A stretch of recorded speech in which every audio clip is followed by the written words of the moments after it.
Hey guys, welcome to Two Wavy Girls on the Internet. I am Allison Lupo.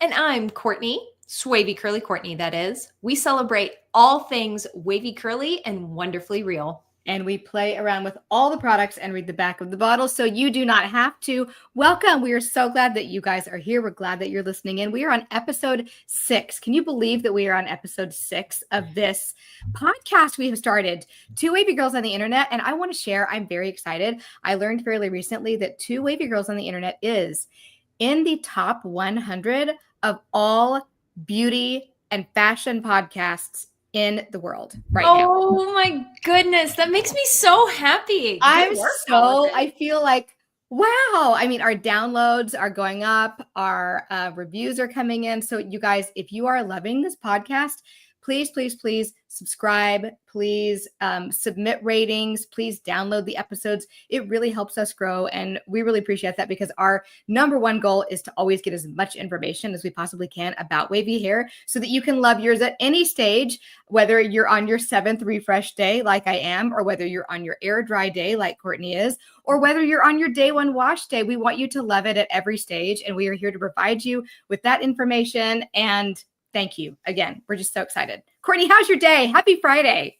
I am doing so well. Yes, guys, this podcast is currently 100% ad-free, so we can use all the support that you can possibly give us. Subscribing to my channel, subscribing to Allison's channel, liking, commenting, all those YouTube things, sharing it with a friend. But also, like Allison said, we are on all the podcast platforms and it's free to leave a review, and it means the absolute world to us. So thank y'all so much for doing that. The people who have, we deeply appreciate each and every single one of you. My Friday is Friday-ing. We are doing this an hour earlier than usual in our live recording on YouTube. So if you're watching on YouTube and you joined us an hour earlier today, thank you so much for doing that. Life things sometimes get in the way. And since we are both parents of younger kids, we have a lot of moving parts in our personal lives. So we are just like rocking and rolling every single day. And also I wanted to tag on one thing. Courtney mentioned subscribing to our YouTube, our Instagram, all that's really helpful, but also subscribing to our podcast. When you subscribe to our podcast, whether you're listening on Apple Podcasts, Amazon Podcasts, Spotify Podcasts, or iHeartRadio Podcasts, those are our 4 distribution channels. If you subscribe to one or all of those, you will get a notification as soon as we set the audio live. So if you're just like a listener, check that out. Also today, I learned, Courtney, maybe I'm just not cool enough, but I learned today that on YouTube, there's a podcast section. So I can create a podcast playlist and it automatically populates all of our podcast episodes into that. I think that people can listen live through YouTube as well without having to watch the video, and it will play each one as a podcast. So I'm just learning how that works, but I wanted to share that with our audience in case like they don't really want to subscribe to a podcast platform, but YouTube is their jam. There's a 5th option. I mean, we just keep offering more and more. So all the options. Welcome. So today's topic is super exciting. Courtney, since this is kind of one you've covered before, tell us what we're going to be talking about today. Today, the topic is, are you ready for it? I'm ready. Is it transition or terrible products? Transition or terrible products. Now, you did a video on this a while back, and it continues to do really well. What were some of the things that you attribute that success to, and what kind of questions do you still get from people today as a result of that video? I'm going to interview you for a second here, since this topic has been kind of your baby. It is so hard to tell when you are first learning all about your waves and curls if it's the products causing you a problem or if it's the fact that your hair is in that super persnickety transition phase where it's just flat mad. You've been heat styling it for years, blow drying it straight, flat ironing it, using a curling iron, all the damaging hair practices. And then all of a sudden you bust out the microfiber towel and the sulfate-free shampoo and the leave-in conditioner and diffuse on low heat and low speed. And everything is fresh and new. And every person you look up on the internet is telling you about all these different products. It gets really easy to start blaming the product instead of perhaps it's just the transition phase. I also think that it's like your hair is detoxing from silicones. Like, honestly, it's like your hair is a bit of an addict and it's going through a phase where it's like, how do I live without my silicones? So when you stop piling on those silicones and the things that made your hair naturally, like your hair has its natural state, which wasn't quite like ready for prime time yet, and you have now revealed it to the world and it's not quite ready yet, and you're like, no, look your best, and it's like, I don't know how. So Yes. yeah, I love that feedback. That is so great. Okay, tell me, what when you did this video, what were some of the things that you talked about in it? Because I do think obviously people should go back and watch it, but tell me what some of the things were that you talked about in this video that would help people reveal whether it was transition or terrible products. And by the way, from my perspective, hint, it can totally be both.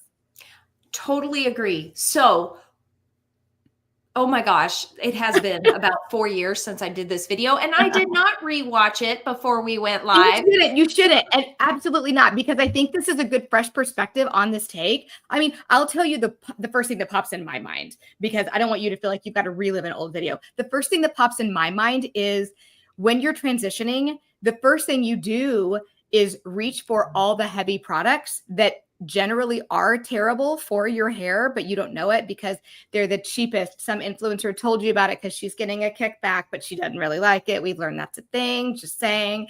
Although you and I have never done that, so that's great. So all these things you're taking into consideration. My hair looks bad. I need to fix it instantly. I'm not going to use silicones, but I'm going to use all the heavy things that other people tell me to do. So you pick up the very heavy creams or the very goopy gels. You want the hardest cast. You're still kind of treating your hair like you did when you were blowing it out and wearing it in a more controlled style, except that you're wearing it curly, but you're still trying to control it just the same.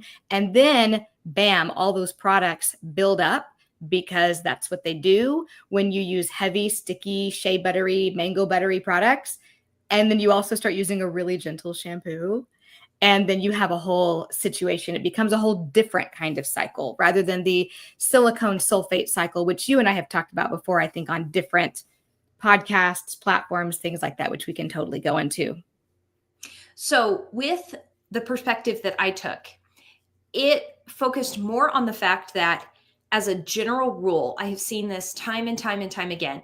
People start embracing their waves and curls and they get real excited because this is their brand new toy that they get to play with. And so they start buying all the stuff and things, like literally everything. It becomes a hobby. It's a great thing. It's a great thing, but until it becomes overwhelming, in my experience. If it becomes overwhelming and then you're quitting and going back to that's not what we want. Like, if you want to wear your hair straight, flat iron it, blow dry it, that's great. But like, my personal goal is for everyone to embrace the hair that they are fearfully and wonderfully made with. The whole idea is that we're figuring out how to nurture and nourish and love our hair as it grows out of our head. So that's what I want you to do. If you want to flat iron your hair, that's absolutely fine. No worries here. But when you buy all the products, you try the product one time, have a terrible wash day, and decide that it was the product's fault. And then you're going to just move on to the next product. And you have another wash day. And you are on like week 3 of trying to figure out what your hair likes. You're going to run through so many products. You're going to get overwhelmed. You're going to quit. And you don't know what works. You don't know what works. They're throwing spaghetti at the wall. So much spaghetti at so many walls. It is insane. So instead, what I think works so much better is just to look at the clock. Did you start wearing your waves and curls last week? Great. 9 times out of 10, it is not going to be that you have a bad product for your hair. It's going to be that your hair's in transition. You're still figuring out all of this, like what techniques work well for your hair, how to scrunch this goopy snot-like gel into your hair, how to plop, how to diffuse. 9 times out of 10, if you are even within the first 3 months of embracing your waves and curls, it's usually not the product that's the problem. It's the transition. I was going to ask you about that exact thing. What do you feel like is the definitive time frame for transition? I know it's different for everybody, but what is your sort of like minimum? You said 3 months. Do you feel like that's it? So true transition that I have seen over the years, the shortest one I ever saw was somebody get through transition completely within 6 months. That was record breaking speed. And how do you know that person is through transition? Where they started and where their curls finished up and how their curls maintained throughout that period. So it was whirly curly red. She had no dye on her hair. She air dried her hair product free before, like almost never heat styled. All she did was swap out 4 curly hair friendly products, microfiber towel, and protecting her hair while she slept at night. And she got through the transition phase in 6 months. Her curls, like she figured out her curls, she figured out the products, and her curls never got any curlier or shinier or healthier or bouncier. It maintained from the 6 month mark onward. And Curly Whirly Red is someone on Instagram that you and Yes, it's my friend Heather. I've talked about her so much. Sorry. No, that's okay. She is delightful. I just wanted to make sure that people like knew who she was, because if they were like, who is this Curly Red? And so, and we know about her transition because of course we have watched her transition on Instagram from start to finish. She kind of jumped on and like shared all of her steps from the beginning. So she absolutely did. But normally it takes anywhere from 8 months to a full year. And that is why so many people, I think we have both met in the curly wavy space online, we have told them, and they have committed to giving it 1 year. Give it 1 year at least to just sort of see. Now, I feel like at the 6 month mark, I'll rewind. I think at the 3 month mark, you really start to get a feel, because you've been through 1 full season, more than likely. And one of the things we'll talk about at some point in time is the hair weather connection, because that's really real. Courtney and I talk about it both all the time. I'm sure you can dig through our YouTube videos and find something that's all about the hair and weather connection. But if you've lived through a season, you kind of start to really get a feel, because there's not just a hair transition for when is your hair sort of like fully healed, but there's also, I think, a mental transition. Like you are getting used to seeing yourself in the mirror looking so different, and not just like, oh, maybe I look younger, or maybe I look older, or maybe I look not like me, but also just when you wear your hair straight, it is a much smaller profile around your head. And I've seen so many clients where for the first time when I do their hair and we push it, we're like, how curly can we make your hair? Let's see what it can do. I want to get to know this new creature, right? And it is so curly. I will watch their eyes bug out of their head and they're like, oh, it's so big. And what's so my goodness. Yeah, I am having the most profound thought, because it's all of a sudden you're taking up more space, and there's this fear about taking up too much space where we want to be smaller. We want to, fit in. And when you're wearing your hair curly and you're being fully who you have been created to be, you're taking up more space, and that can be terrifying. Oh, and the fact that people are noticing you and going, oh, wow, I love your hair. You suddenly feel like there's a spotlight on you, honestly, and you don't know if you welcome that or not quite yet. So I do think that there's a good like mental transition of sort of wrapping your head around your new look, your new vibe, accepting compliments from strangers, especially if you're not good necessarily at accepting compliments. Some of us, that's hard for, I understand. Yeah. And that first 3 months, I think, is a big transition in that way. And then you get through like another 3 months and it feels more palatable. But I think 3 is a really good number when I think about transitioning and about products, just because it seems to echo everywhere. I like the idea of getting through your year-long transition in 3 month bites. I like the idea of trying a product at least 3 times before you decide if it's for you or not for you. And I also like the idea of never trying more than 3 products on your hair at a time, especially when you're transitioning, because new products. Well, not necessarily even. Like we've got a shampoo, we've got a condition, and we got a style. So I yes, but I think that shampoo and condition is sort of, Yes, it's cornerstone. You always have to use shampoo and condition. They can make a difference in how your final like look is, but I'm thinking of styling products and I do Oh, include leave-in conditioner in got that. it. So if Okay. you're Okay. That using a makes leave-in sense. conditioner, count that as a styling product. I mean, just for the sake of getting used to transitioning and learning your hair. Later, you can pile on all the things when you know what leave-in conditioner works for you, and then Yep. you can play with all the products. But I think of three, like use a leave-in Minimizing conditioner. variables there. Totally. Use a leave-in conditioner, use a cream maybe or a foam, use a gel. So that's maybe three things. And when you want to switch out a product, you're wanting to try something else, like make sure that you don't change the other things. So that was one of my keys to transition. And that is when I started sharing my little healthy hair journey very early on in like 2016 on Instagram. And then I want to say maybe in 2017, I started sharing things on YouTube. So it was a long time ago. I made sure that if I was going to use a new product, the first time I used it, it was the only product that I used as a styling product. Okay.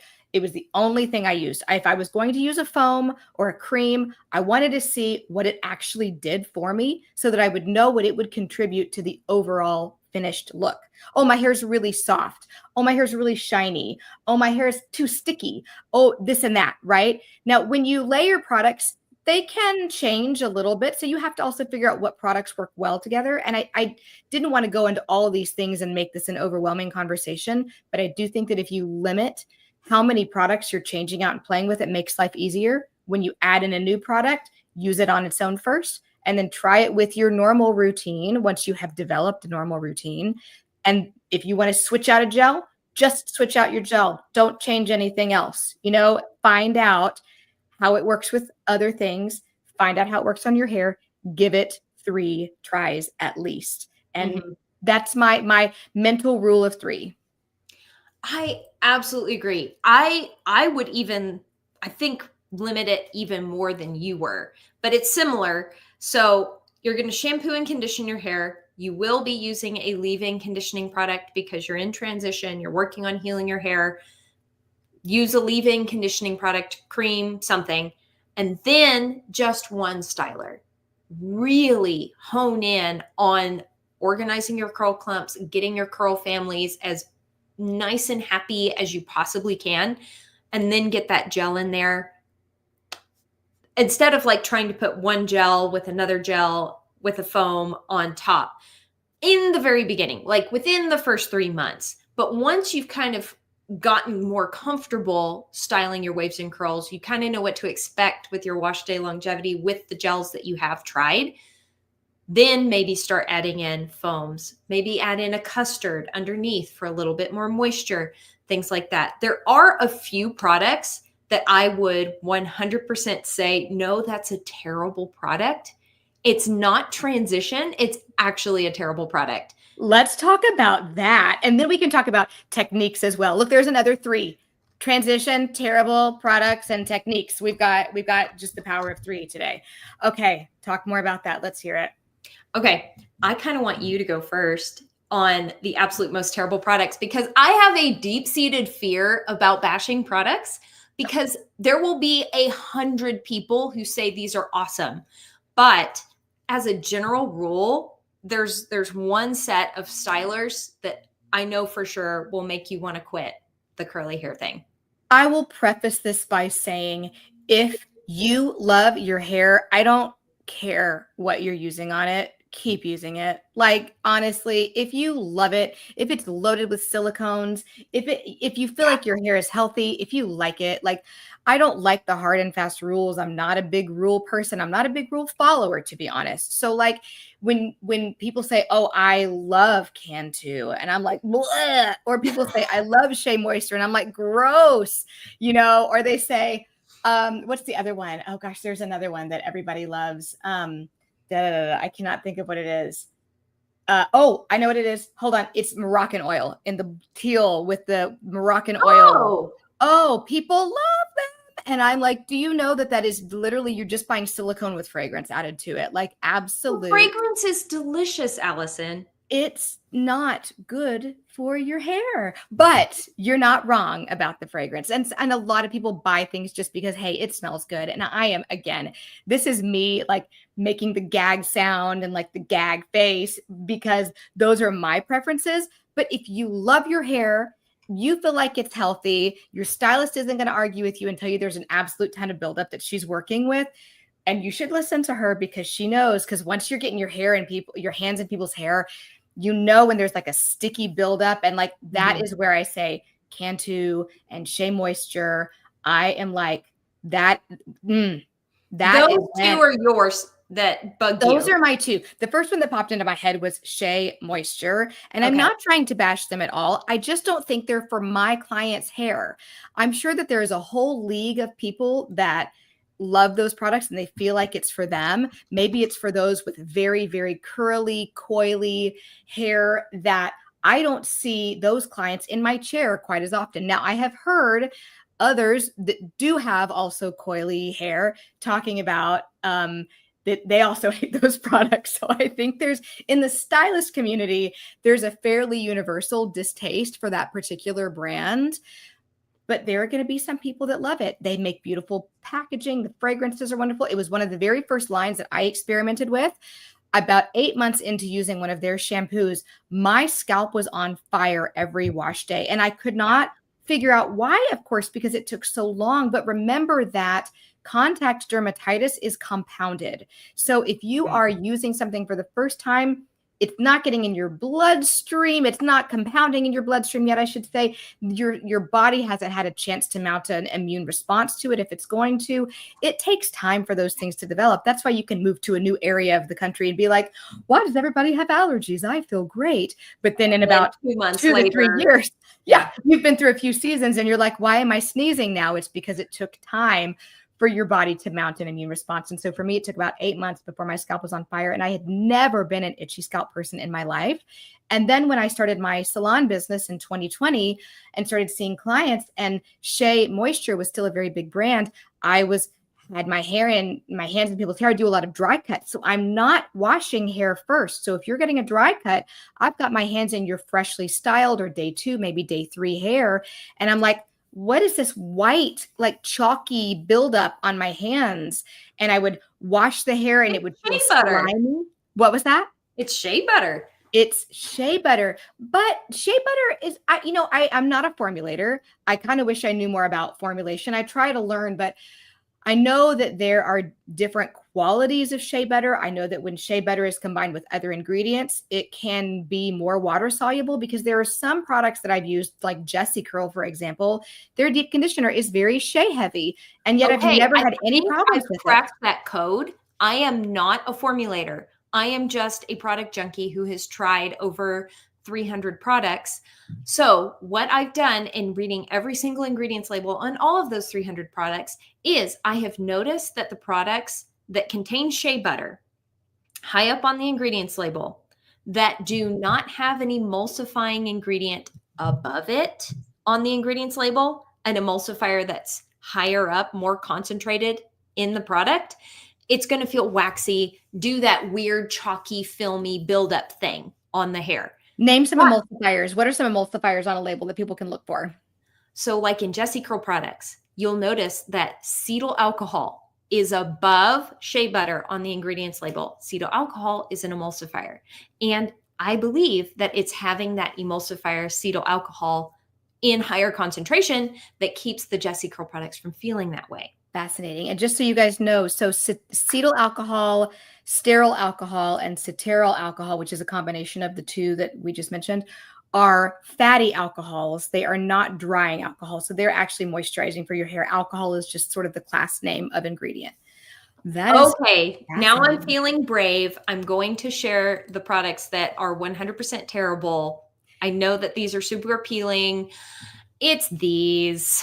It's all of the LA gels. Oh, yeah. And it's always, every single stinking time somebody starts trying to embrace their waves and curls, they run out and they buy a bottle of this. They scrunch it into their hair and they have no definition. They have instant buildup frizz and they think, oh, wow, there is no way I can embrace this 6-month, 8-month process of my hair looking and feeling like this. And it's not the transition causing the issue. It is this whole line of gels. I don't care if it's the blue one, the yellow one, the purple one. I have tried them all. They are all the same. And they're all awful. The thing is too, they're all muscle. That's one of the conversations I have with my clients in my studio or on virtual appointments too, is that they're all muscle. They don't actually provide anything nourishing to your hair. It's like eating the eggshell, but not the egg, right? Like it's just the thing that held your hair together, but it really didn't do anything to feed it from the outside in. And if you want to like springboard your transition, use better products. Honestly, like I know you're getting to know your hair. I know you want to start cheap, but it will only prolong that transition. A lot of people were saying in the comments that I was just reading that, oh, my transition was a year. It's a year later. I'm still learning my hair. And you know what? It's going to take a while. And the more wash days you do, the more you will learn. Like it's just going to take a little while for your hair to feel like it's brand new. But honestly, just use better products. And we'll talk about some alternatives here in a minute because Courtney and I have a lot of brands that we love and we love them for a reason. But I see you have another brand pulled up on our screen here and I'm very familiar with this. Tell us about it. This is very similar, both the LA Looks gel line and the Eco Gel. I know that the Eco Gel is a product line that serves a lot of people really, really well. And they're so appealing because you get this giant jug for $2.49. The problem is that these gels, like Allison said, don't contain any nourishing ingredients. But Courtney, look on the bottle. It says olive oil. Great. Yeah, it's the last ingredient on the ingredients label. It's all hold and protein, which is kind of like hold as well. It does not nourish the hair and it doesn't create hold. It just penetrates straight into the hair and your hair soaks it up and there's no hold. I don't understand. It's a really strange feeling, but if you have used either of these products, glaze them over your soaking wet hair and scrunch them in and went, where'd it go? I thought I put gel on my hair. I don't feel any gel. It's probably going to not give you an advantageous wash day, one that makes you want to keep wearing your waves and curls. The other thing that they'll do that I think this felt like the direction you were going is that they're heavy. When you scrunch them into your hair, even though they disappear, because they are so goopy, you just keep putting more on. You just keep putting more on because you want to feel that. But the actual weight of the product in your hand is heavy. You know what I mean? Like it actually has like a sticky, goopy thickness to it. And I find that when my finer haired clients, most of my clients, because they're wavy, they want those curls to spring up. They want to kind of defy gravity for the first time ever. And one of the things I tell everyone is that water is heavy and gravity is cruel. All you have to do is age a few years and you'll feel that in your face and your butt cheeks. Am I right? But also in your hair. So like, let's talk about how you're putting something heavy on your actual hair and then you're wanting to air dry and you don't know why your hair is not defying gravity, right? Even if you diffuse, maybe you get a cast and you scrunch it out, but then you're like, it doesn't feel heavy to the touch, but there's a lot of stuff on your hair that is weighing it down. So with that, since we go ahead. You look like you wanted to say something. Let's hear it. You got thoughts and I want to hear them. My hair's weird though. So this could just be me. You've said, Allison, that my hair is in general very heavy. It's just your hair is heavy. Your hair is heavy. When I use those gels on my hair, I didn't notice any added weight. My hair actually felt more lightweight and floofy. And like that weird lightweight fly away floof feeling, but that may just be me and my weird hair. So I wanted to add that. You couldn't get enough. And I think the person, your hair well enough now that you look back on that and you're like, yeah, my hair just soaked it all up. For me, it really sat on my hair and made it feel heavy, but I could see someone with hair like yours that tends to suck a lot of stuff, but you also have a tremendous amount of density, much more than I have. And so when you're just piling that on, maybe your hair just felt like it just, Yeah, it just felt heavy and gross and like whatever and fly away and terrible. For some people, they love it because I will tell you one thing, the protein content, Yeah. especially if you've been blowing out your hair, you've been using direct heat on your hair, your cuticle is so damaged. That keratin that makes up the outer cuticle of your hair is just so compromised. And so when you're suddenly like basically band-aiding it with a ton of protein, your hair is going to react like, yes, this is exactly what I've wanted. So there are those people that will say, this is amazing. But then I don't want to go too sciencey. There is such a thing as protein overload, and it can kind of work like a straitjacket on your hair. And that's just basically protein buildup. Because then you're using a gentle cleanser. It's that same cycle we talked about earlier. Now you're using a gentle cleanser and you're just piling on the protein. And after a while, it's not really giving your hair structure anymore. It's giving your hair a straitjacket, and it just can't curl right. It's just not doing its thing. And eventually that can lead to your hair becoming very brittle and potentially breaking off. So protein is an awesome ingredient. I think if you're using products that have a lot of keratin in them, that's probably fine always, because keratin is the stuff that your hair is made of. But when you get into larger molecule proteins, and again, I'm taking a risk of going out and being a little too sciencey and looking at proteins like wheat or oat or corn or quinoa or soy, those plant-based large proteins that will coat the outside of your hair. When you use a lot of those, after a while, they don't do what you want them to do because they're putting those curls in a straitjacket. So, Allison, your turn. If you are pointing somebody at products in the beginning, steering them away from the Shea Moisture in the Cantu, where are you pointing them? I am going to point them to maybe 2 product lines that are my favorites, maybe 3. I'm gonna highlight 3 because, and I'll tell you why I'm highlighting these different ones, because it kind of depends on what the person really wants. If the number 1, I'm going to usually point them towards Inner Sense Organic Beauty. I have loved them for a long time. Yeah, they're clean. Their fragrances are nice, and they are pleasant while you're using them. They also, I believe, have come out with some fragrance-free products. They are rolling out, I feel like, more products in their line than so many other brands. So correct me if you know something that I don't. But and they've just come out with a new line that I haven't even played with yet. It's on my list of things to order this week, actually, of products that are good for your scalp. So I love They're so good. The scalp care products are insane. I'm so excited to start playing with them. Okay, I want to hear you talk about that. Let's do a podcast on scalp care. I feel like that's coming up. I feel like we need to talk about the scalp. I'm really excited about that. So I want to play with those, but I would point them toward Inner Sense because it's just a really clean line. We know it's all silicone free. The fragrances are pleasant, but they don't linger. They're not in your face like a lot of other product lines that I've used. I like the fragrance, but then I don't want to smell that all day. Like I keep thinking, I don't want fragrance molecules floating around my head all day. I know that's maybe a little bit sensitive of me, but it is what it is. And then the other reason is they're quality ingredients. Honestly, they will springboard your hair journey so fast, especially if shine and definition are really important to you. That's where I'm going to point you first. If you want a gentler shampoo, they have 3 options, and like Pure is their most cleansing. Color is not named right. It shouldn't be called Color. I'll be honest with you. I think half of their product names have been like, they're not quite right. So I would not have named. I haven't used the Color because I didn't want to try one that was for color. Correct. And that keeps so many people away. Correct. The Color shampoo is their sort of middle of the line moisture balance shampoo. I would almost think of Pure as a mild clarifying shampoo, but Color is not. Color is more gentle. It foams a little bit less, and it's my go-to for almost all of my clients. And then their hydrating hair bath is a white creamy shampoo. If your scalp is drier, if you feel like maybe you want to try out a co-wash at some point in time. We'll talk about co-washing in a minute, using a conditioner or a cleansing conditioner to cleanse your scalp and your hair. I think it's a good sort of transition-y shampoo. So that would be my starting place. And they have such a good line of foams and gels that I think are geared towards curly hair now. It's just so nice.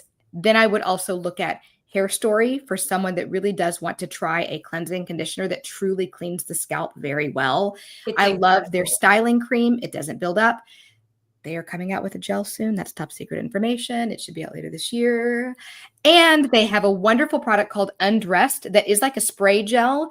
That's a texture spray. It's kind of a spray gel. It's outstanding, but it's for my client that wants a little more in the way of like a beachy texture. They kind of like to air dry maybe, or they are just a little bit more easygoing about frizz, the F word that we talked about in our podcast not too long ago. So if you're interested, no, it's 5-letter word. It's a 5-letter F word, but it's frizz. It's the F word of the curly community for sure, or the wavy community. And then the last line that I would look at for people that I feel like is just the most budget priced would be Jessie Curl. You took mine. I'm sorry. Well, I'll transition over to you after this using the transition word and let you talk about Jessie Curl because it is an outstanding budget friendly line. I don't love all their cleansers and conditioners, but I love a few things in their line that I feel like no one else does as well. All right. Tell me why you would choose Jessie Curl and what you would choose from their line. I have been recommending Jessie Curl for people just starting out this process for donkey's years. And I want to say one thing real quickly. It's different from Miss Jessie's curls that people will see at Target and sometimes think it's the same thing when they hear us talk about it. So Jessie Curl is JESSICURL.com. Miss Jessie's is another wonderful brand. I haven't used a lot of their things. I think they're for coilier individuals necessarily than we are. And you can find their line at Target. So I didn't mean to interrupt you, but I really wanted to add that in case people are busy Googling Jessie Curl and they want to know how to spell it. So I'm so sorry. Continue. Absolutely love that. Thank you so much for clarifying. Haha, pun intended. Because apparently Jessie Curl just came out with a clarifying shampoo. So fun. If you haven't loved their gentle lather cleanser, because it is super gentle, maybe you'd like the clarifying one. This is Jessie Curl's website. I have been recommending these to people just starting out this process for as long as I can remember. The reason is that they are extremely conditioning and it's pretty light on the protein. And you may be thinking, but Courtney, we need all the protein to repair all the damage. No, you don't. Your hair is in a conditioning deficit when you start this process. You need to build up the condition level in your hair and then start adding in protein. That's my personal opinion because it's worked for hundreds of people that I've gotten the pleasure of being able to coach over the years. So the reason I like Jessie Curl also is that the products resemble the standard hair products that you've been using for years. The gentle lather shampoo still foams and lathers. The conditioners have so much slip, you're not going to feel like you're missing those silicone heavy conditioners. They detangle the hair well enough that you're not going to be pulling your hair out, literally. And the Spiralicious styling gel is one of the most forgiving styling gels when you first start. It's got a great consistency. It's easy to emulsify. It's easy to glaze over and scrunch in. It's got moisturizing, nourishing ingredients in it. It's got humidity blocking ingredients in it.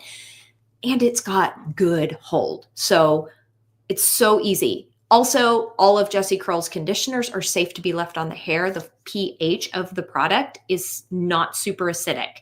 So you can use your daily conditioner that's usually a rinse out conditioner. Like if we're building a wash day routine, you're going to have a separate rinse out conditioner and a separate leave-in conditioner due to the pHs of those products. Let's get super sciencey.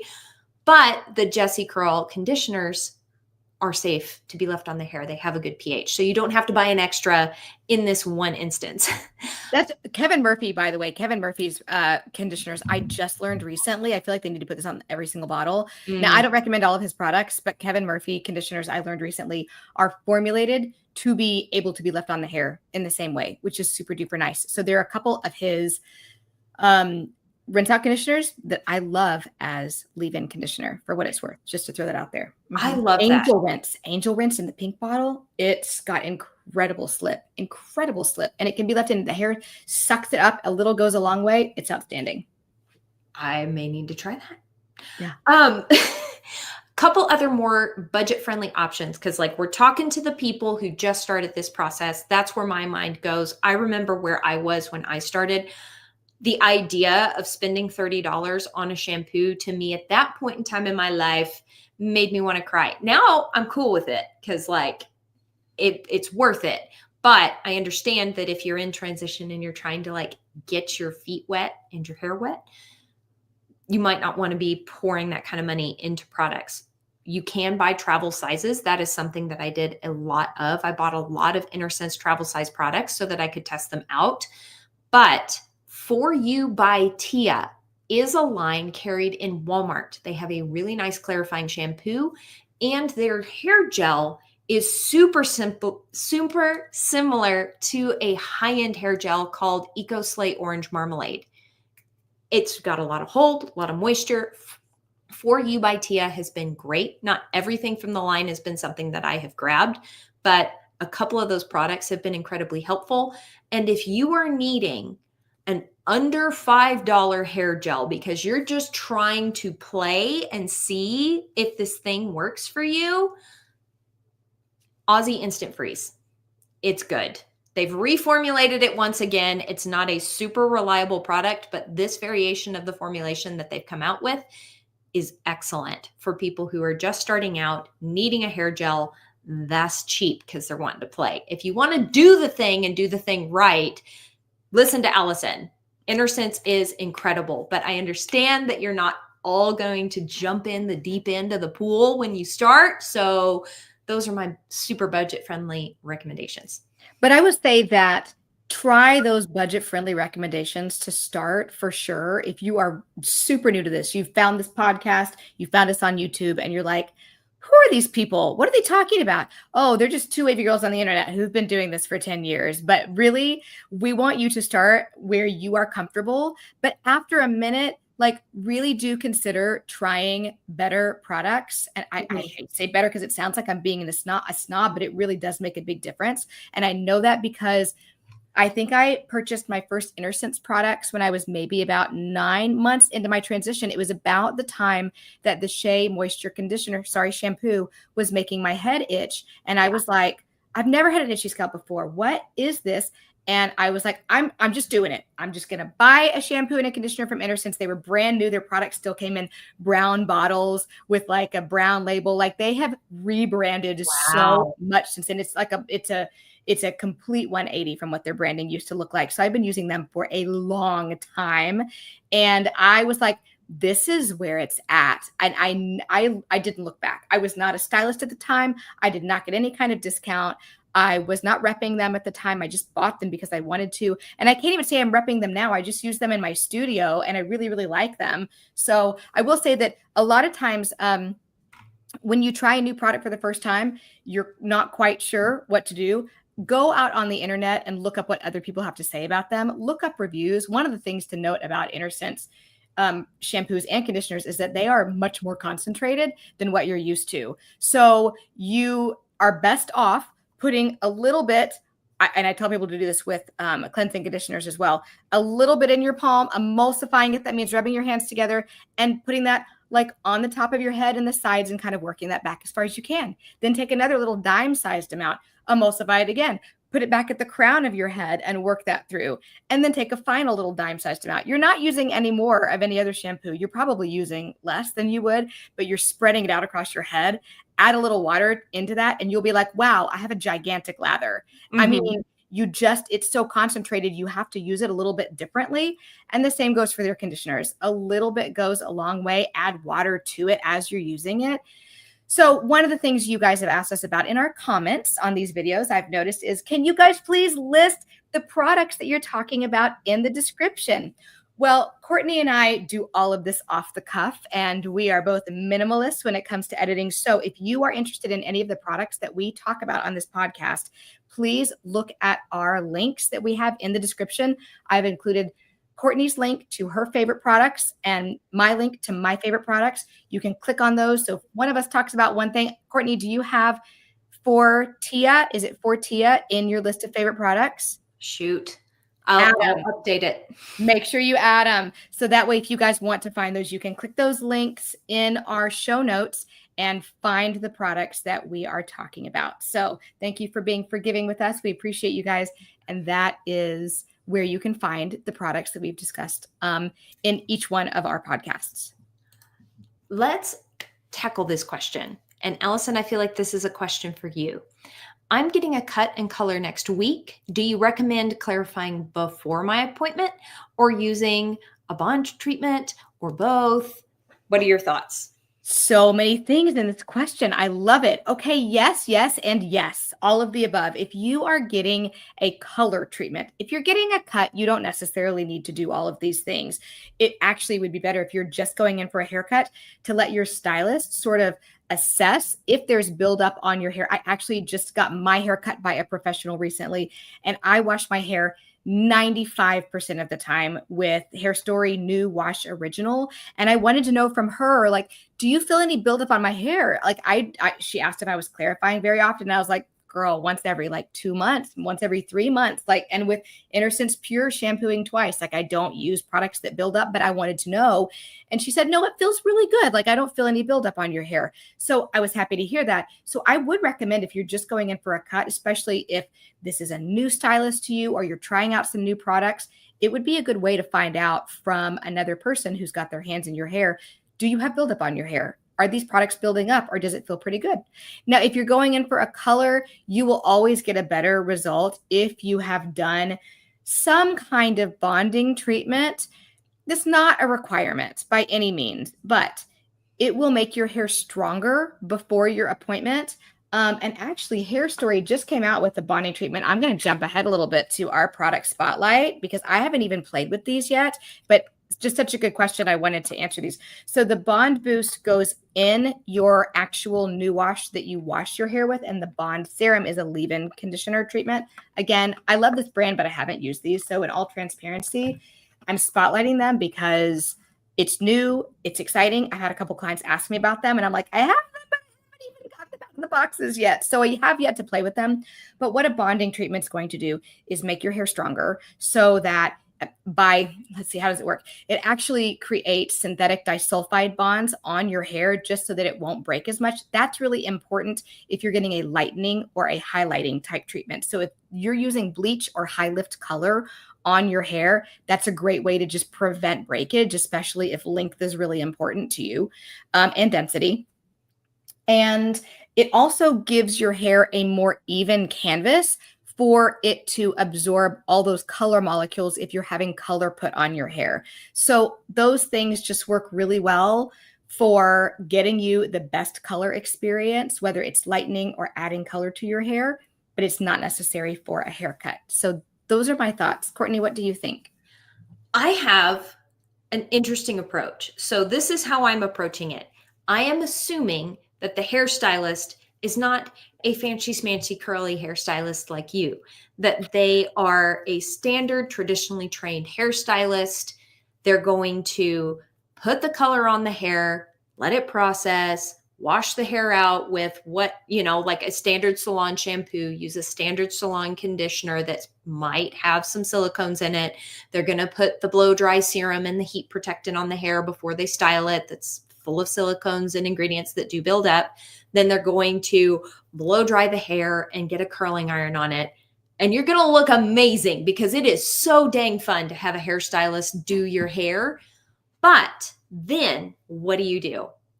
I recommend, and I have to a ton of my curl coaching clients, that they get their hair colored and then they do their clarifying and bond building treatments after.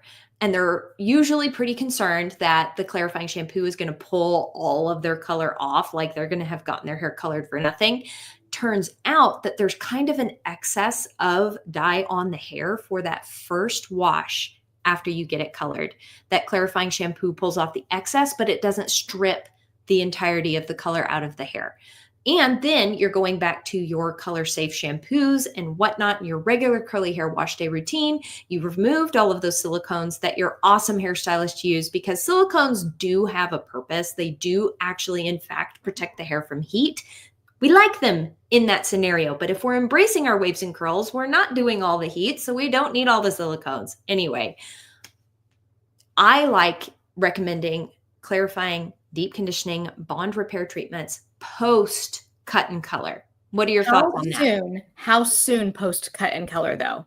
Because I would actually be really concerned about it pulling too much color out of the hair, especially if you got highlights and they did an yes, if they did a toner, or especially our fashion color girlies know better, but if you've got purple or neon green or blue or something amazing on your hair that's like a bright color, you got to protect that because it doesn't last long. I let it ride for 2 or 3 or 4 days after getting it cut and colored, because you're going to enjoy that salon blowout that you don't normally have. You're going to wear that for a bit before rushing straight home. Like, you're not going to go straight home from the appointment and wash your hair again and clarify and all that jazz. You're going to wait and enjoy these beachy waves that the stylist gave you. Yes. So wait a few days while that cuticle is still a little bit open. So you keep some of that color and then, yes, get the excess off, all that kind of stuff. But yeah, I love that. That's great advice. I like your perspective there too, because there really is going to be a different perspective between the curly hairstylist that's looking for those things and the standard, been doing this for 40 years stylist who like is kind of an OG. She knows her stuff, but maybe like looking for buildup is not her thing. So I love that. That's great, great advice. I'm highlighting this comment because it makes me so happy. Limiting the variables is the hardest part because the new products are like new toys. Why? Yes, they are. I feel that, but you must have some self-control. You must have some restraint, or you could just throw caution to the wind and try all the new things all the time, but it is going to take you longer to figure out what's doing what. So It is. And here's the deal. If you want to play with all the things, go play with all the things, but then rewind the tape and then maybe kind of start from scratch and do the whole limiting variables things. Honestly, it does a couple things for you. It tells you what those different products are bringing to the table, and it tells you whether they're worth spending the money on, especially if they're a little bit more expensive. So make sure that you're getting the most bang for your buck by products that do the most for the style you want to achieve. Have either of us tried the Jessie Curl Clarifying Shampoo? I have not. I need to. It looks amazing. Allison, any chance you've tried it yet? I haven't, and I feel so out of the loop because I actually didn't even know they'd come out with a clarifying shampoo yet. So that's exciting. Do you know when it came out? It's been a little bit. It's been a little bit. Okay. I need to dig into that. They didn't come out with a lot of new products for a long time. So the owner of the company, her name was Jess, was amazing. And I met her once and she was like a ray of sunshine with big red hair. And she was really sick for a while. And she passed away, I want to say in 2023, maybe 22. So it's been a couple of years at least. And the company, I love that she left such a wonderful legacy in that company, and they've continued to grow and come out with new products. And when you pulled up their website, I was like, oh, it's rebranded. Like, it looked so beautiful. So I'm just really happy that company is continuing to grow and thrive. Even, if their leader, who was beloved, is not there any longer. Another question. I have natural blonde hair. We also have water that is watered down tea color. Ooh. Watered down tea. Yuck. Oh gosh. Like a light brown. Like, wow. The amount of minerals in that. Wow. Just straight up dirt. I live in West Texas and my water turns tea colored brown from time to time. It's just, dust storms are terrible. Wow. And this watered down tea colored kind of tends to darken my hair. What is your opinion on Not Your Mother's Blonde Moment Purple Bonding Shampoo and Conditioner? Here is what I have to say to that. It's usually hard water buildup, minerals in your hair. We don't need to be offsetting the color of the brassiness first. First, we need to be using a chelating shampoo.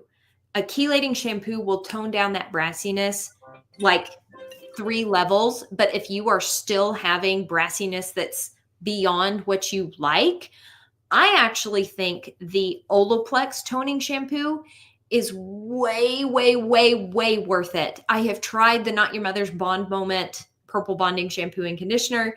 It does nothing. to tone the brassiness. When I had those crazy highlights in 2023, I tried them. They did nothing. The only thing that actually did something for more than one wash day was the Olaplex toning shampoo, which is So also really friendly. did you ever use like the Malibu C treatment?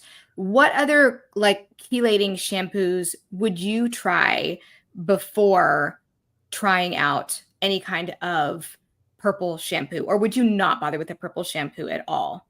Would you go straight to chelating and deep conditioning? I would chelate first. And Yep. I liked the Dad Waterworks. That has been my favorite chelating shampoo. We have next level crazy hard water where I live. And it's that shampoo that actually pulls off all the minerals. I've tried a ton of chelating shampoos. Paul Mitchell 3, Ion Hard Water, Malibu C, and then the Swimmers one from Walmart. That was awful. Don't buy the Swimmers shampoo from Walmart. I'm sorry if you love that. it. Don't do that one. That one will just turn your hair into straw. So if you want darkened straw, go for it. Darkened straw with buildup. Like my hair was oily. I don't get it. It was weird. I'm very opinionated. Can y'all tell? I like it. But wait, repeat those shampoos. I'm actually going to write them down. What were your favorite chelating shampoos? I think you said an Olaplex and you said another one. The ADHD Swiss cheese brain wants to know. Dad Waterworks is the best chelating shampoo. All right. Make sure you add that to your list of products, Courtney. I'm pretty sure that one's in there. Okay, good. I love it. I'm going to have to definitely try that one because we don't have the same hard water situation in the Dallas area that you do in West Texas. But from time to time, I'll have somebody that flies in or somebody that comes in from far away and they're like, what do I do? So Malibu C has been my go-to forever, but I haven't played with We Dad Waterworks. So I'm going to have to give that one a shot. I love knowing about this one. Thank you. That's so great. My personal opinion, Malibu C is like the very bottom. Walmart Swimmers is like through the floor. It doesn't exist. But like of the chelating shampoos that I reach for, Malibu C is the last one. Good to know. And then, my brain quit braining. Anyway. Well, that's good. But I think it's really important to note too, and I know you touched on this, that if you're going to use a chelating shampoo, it's stripping. It's a really stripping shampoo no matter what. So make sure that you deep condition after. Leave that deep conditioner on for at least 5 minutes. I tell my clients, bathe, shave, sing a song, sing 2 songs while that's on their hair. Like let it sit there for a good 5 minutes. Hot water, hot water, hot water. Like do your thing. Enjoy your deep condition. See if that does the trick. But there are some purple shampoos that I think even if you get out of the shower and you look at your hair color, if it looks yellow or if it looks orange, like not just darkened, but like if it looks like it's got that, that's when a purple shampoo or a blue shampoo or even adding blue or purple color drops, which you can get from Sally's and put in your shampoo or your conditioner, can do something for you because those colors will neutralize what's on your hair from other minerals. The Olaplex toning shampoo is the most concentrated version of purple shampoo I have ever used. I have used a ton of purple shampoos, and the Olaplex toning shampoo had so much pigment, it stained my hands blue. Love that because if you love that, go for that. It actually deposited the purple pigment on my hair and actually neutralized those yellow and brassy orange tones in the hair. And it's actually, there's blue shampoo and there's purple shampoo. Well, the Olaplex has both. So you get both of the neutralizations. So that's the one that I point to. If you're already getting your hair highlighted, investing in a good chelating shampoo and a good purple toning shampoo. I know Olaplex isn't cheap, but it actually works and is really worth it. The other drugstore purple hair products don't do anything. You are wasting your money. I would agree. Now, real quick question. I'm sorry if you already answered this. Is the We Dad Waterworks, is the Olaplex toning shampoo silicone free? Mm-hmm. Cool. That's amazing. And then, one thing I wanted to mention too, Hair Story has come out with purple color drops and blue color drops. So really quick sciencey lesson. If you look at the color wheel, you can look up the color wheel. It's just sort of like a law of nature, a law of science. So you reach for, if you have yellow tones in your hair that you want to get rid of, you reach for purple, because purple is the opposite of yellow. So that they will neutralize each other, right? If you have orange tones in your hair, you reach for blue, because blue is the opposite of orange. It will neutralize orange. So that's why we talk about wanting to have blue and purple, not green, not like neon, like, I don't know, red. I don't know. Is there a neon red? There should be a neon red.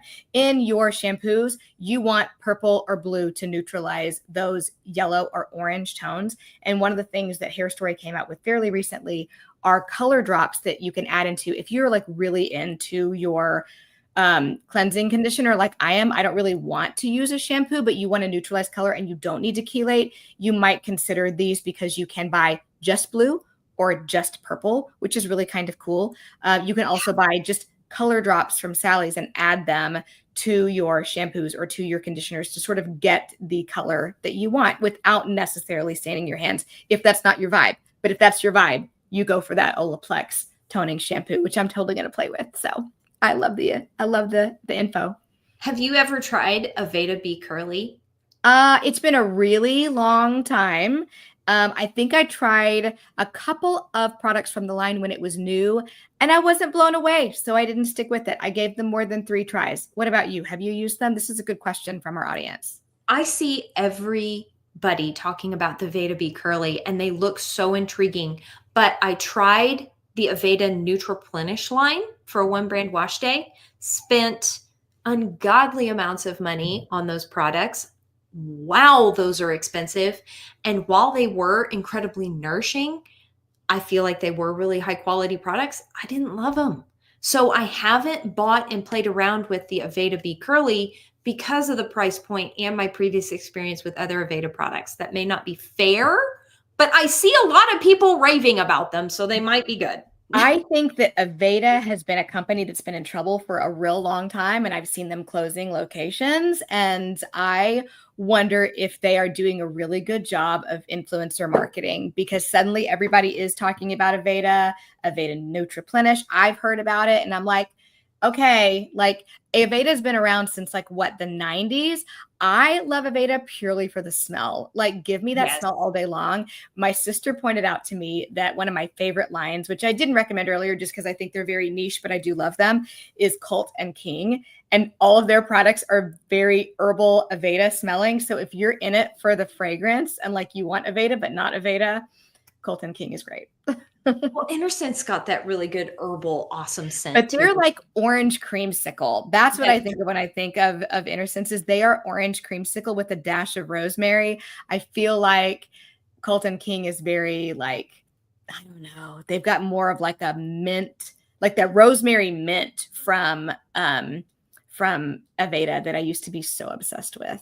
You said that thing about Aveda maybe being in trouble, and that reminded me of a talking point that I wanted to mention. When you are investing in higher end products and you are going for investing in the health of your hair that way, like spending the money on InnerSense, something I appreciate is that these higher end products don't tend to get discontinued as quickly. In the 6 years that I have been paying attention to hair care, the drugstore products, I will absolutely fall in love with one of them, and then they'll reformulate because supply chain issues or something, or they're not stable.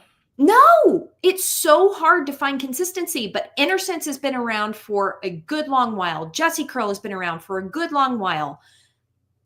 Those feel super reliable. I love Curlsmith.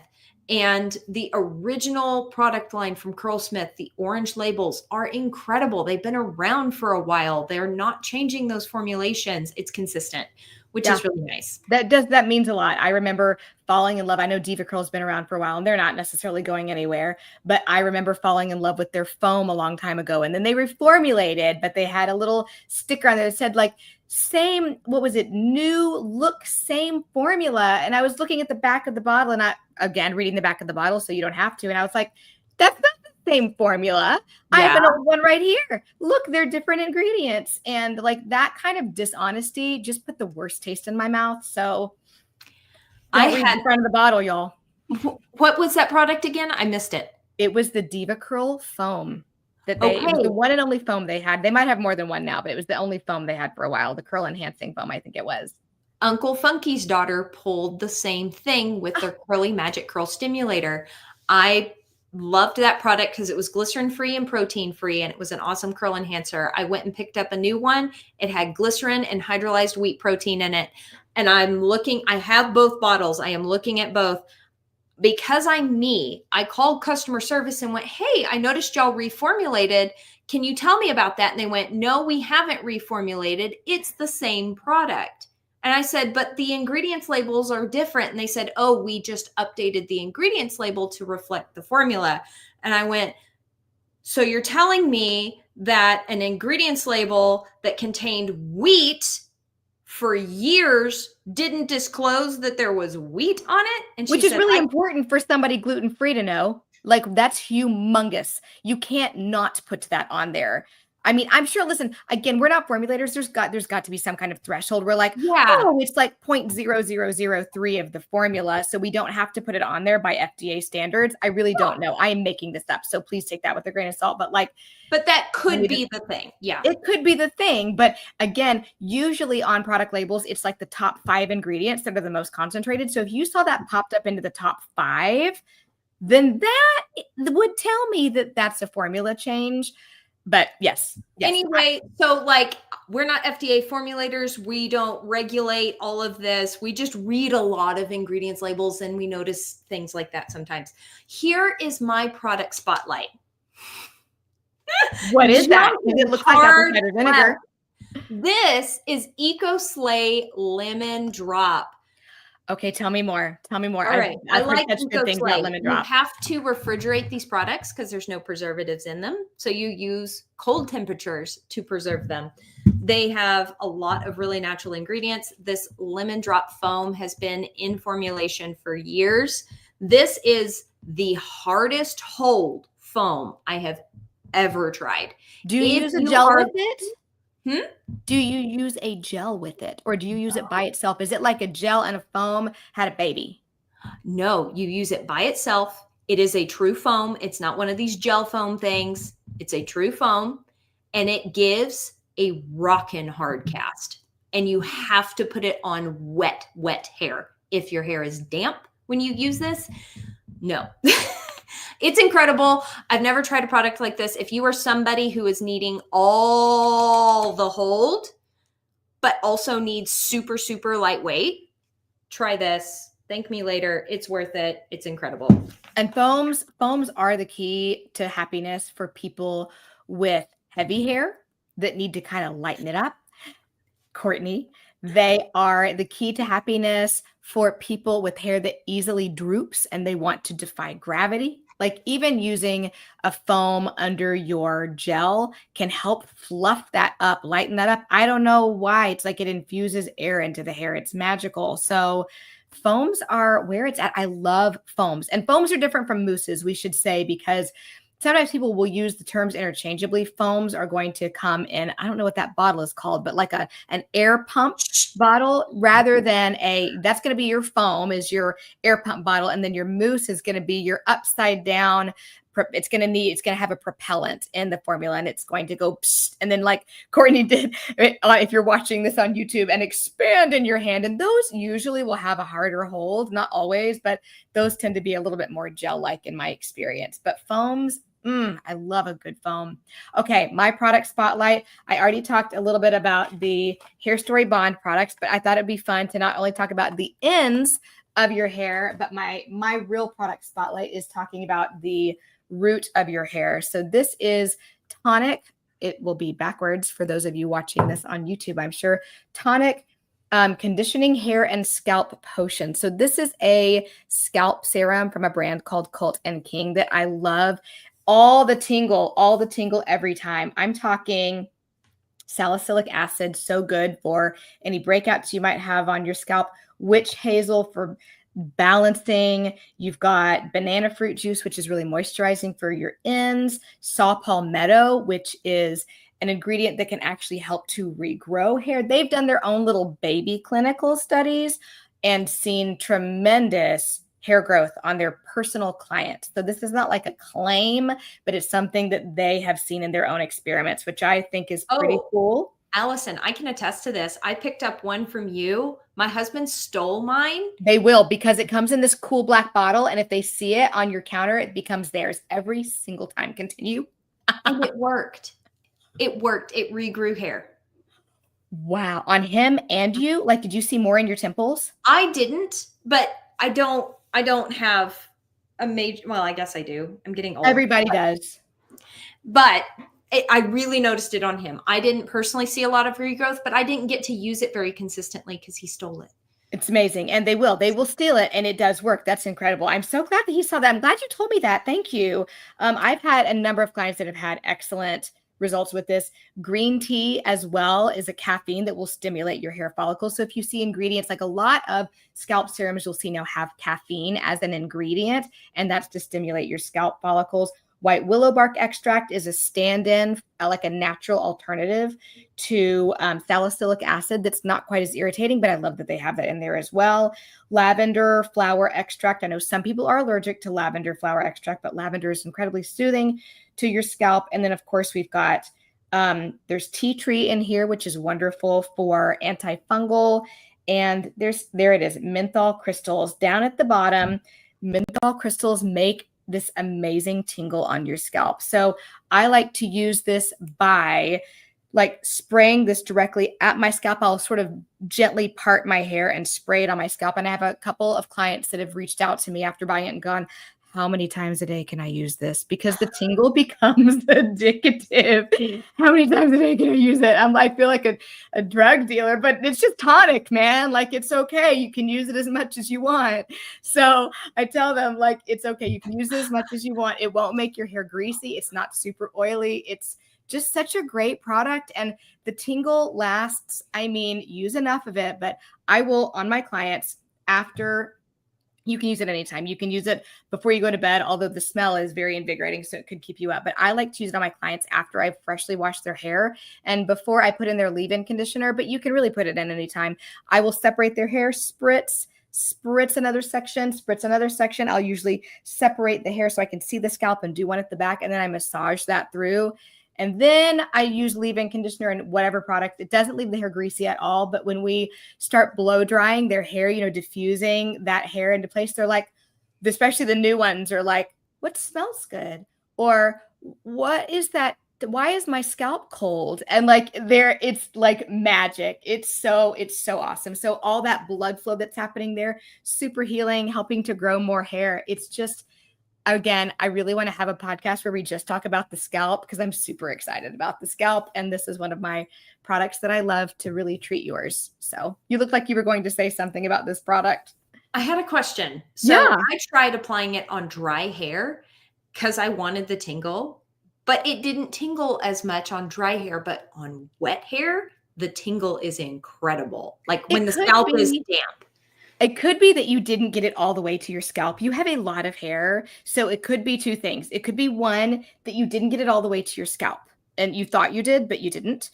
It could be that you didn't use as much because maybe you were kind of like afraid in the background of your mind, if I spray too much on my dry hair, my scalp will be greasy. It could also be that when it mixes with the water that's already on your scalp, it's just more easy to move it around. And so you get better coverage when you put it on wet hair. So it could be a few things. My clients will sometimes say to me, why is it tinglier when you use it on me than when I use it at home? Because I probably use a lot more.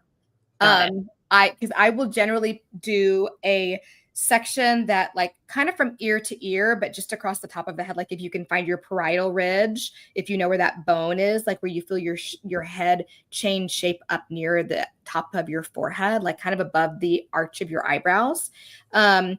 I will generally apply it like across that section in like 1, 2, 3 sections.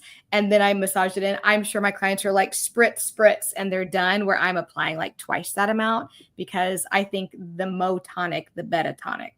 So I use a lot because it's magic. You can also use it as a leave-in conditioner, a very, very light leave-in conditioner. I'm not telling you it's going to be emollient enough for your hair, but it could also be a good refresh. It's pH adjusted to be able to bring the pH of your hair down to a more acidic state. So that's always a good thing too. So I love tonic for all of the above mentioned reasons. That's my product spotlight. I love it. Guys, thank you all so much for hanging out with us this Friday afternoon, not evening. Thank you for catching us an hour earlier and being flexible if you're watching this live on YouTube. If not, thank you for listening on all the podcast platforms. We're so glad you guys are here. We're so glad you keep tuning in and asking good questions. We had so many good questions this time. We had so many comments. I know someone had said, oh, I hope to learn some more new things this time. And I hope that you did, because to be able to have some knowledge that we've learned over the last almost decade that we've been playing with these kinds of things and playing with our own hair and other people's hair, it is just so rewarding to be able to share that with you guys. So thank you for tuning in to Two Wavy Girls on the internet. And we will be seeing you guys next Friday at our regularly scheduled live time at 5 o'clock. But again, if you'd like to listen, make sure you find us. And several of you commented. I saw in the comments, I just subscribed to Apple Podcasts. I just subscribed to Amazon Podcasts. I'm so excited. We appreciate that so, so much. Thank you for helping us grow. Tell your friends. And we'll see you guys a week from today at our regularly scheduled time of 5 p.m. Central Time. As always, we hope you are having an absolutely fantastic day, and we cannot wait to see you in the next one. Bye. Bye, guys.